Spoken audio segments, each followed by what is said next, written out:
నీకే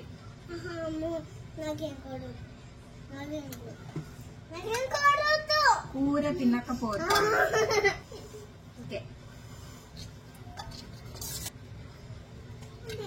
వాళ్ళు రావాలి. వేడిగా ఉంది, వేడిగా ఉంది.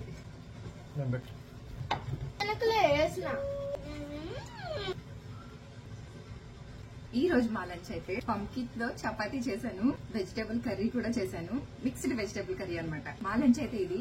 మీ వీకెండ్ స్పెషల్ ఏంటి కింద కామెంట్ చేయండి. నచ్చితే లైక్ అండ్ సబ్స్క్రైబ్. బాయ్.